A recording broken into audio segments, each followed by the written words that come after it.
මමද ඔයාලට කියලා දෙන්න යන්නේ මෙන්න මේ විදිහට ෆස්ට් නේම් ලාස්ට් නේම් වගේ අපිට වෙන වෙනම තිබුණොත් විස්තර දෙකක් හරි දෙකක් හෝ ඊට වඩා වැඩි ගාණක් කොහොමද අපි මේක මේ එක ළඟට ගන්න. එහෙම නැත්නම් අපි ඒකට කියනවා කන්කැටනේට් කරනවා කියලා. සාමාන්‍යයෙන් අපි කරන්නේ මේ විදිහට Excel එක දිහා බලාගෙන අර සෙල් දෙකේ තියෙන දෙක ටයිප් කරන එක. හැබැයි අපිට මේ වෙලේ එහෙම නැතුව ඔටෝමේට් කරගන්න පුළුවන්. මේකට ෆන්ක්ෂන් දෙකක් තියෙනවා. එකක් තමයි concat කියන ෆන්ක්ෂන් එක, අනිත් එක තව තියෙනවා text join කියලා. හරි, මම කරන්නේ මුලින්ම මේ concat කියන ෆන්ක්ෂන් එකෙන් කොහොමද මේක join කරන්න කියලා. මම concat කියන ෆන්ක්ෂන් එක ඕපන් කරලා මගේ පළවෙනි සෙල් එක මම ලකුණු කරනවා. ඊට පස්සේ කමා එකක් දාලා මේ වචන දෙක අතර ස්පේස් එකක් තියෙන්න ඕන නිසා මම quotation ඇතුලේ ස්පේස් එකක් තියලා නැවතත් කමා එකක් දාලා මගේ ඊළඟ සෙල් එක සිලෙක්ට් කරලා වරහන වහලා එන්ටර් කරනවා. ඊට පස්සේ මට පුළුවන් මේක ඩබල් ක්ලික් කරලා ෆිල් කරන්න.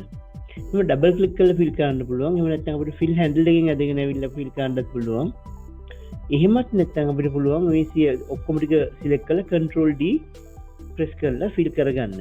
ඔය අපි කතා කරේ concat කියන එහෙම නැත්නම් මේ concatenation ඔපරේෂන් එකට අදාළව Excel වල තියෙන ෆන්ක්ෂන් එක. අපි දැන් බලමු මේ text join කියන ෆන්ක්ෂන් එක කොහොමද පාවිච්චි කරලා අපි මේ වචන දෙකක් එකතු කරන්න කියලා.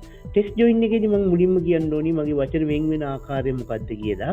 ඊට පස්සේ මම කමා එකක් දාලා මගේ පළවෙනි සෙල් එකයි දෙවෙනි සෙල් එකයි කමා වලින් වෙන් කරලා පෙන්නනවා. ඒක හරි සරලයි.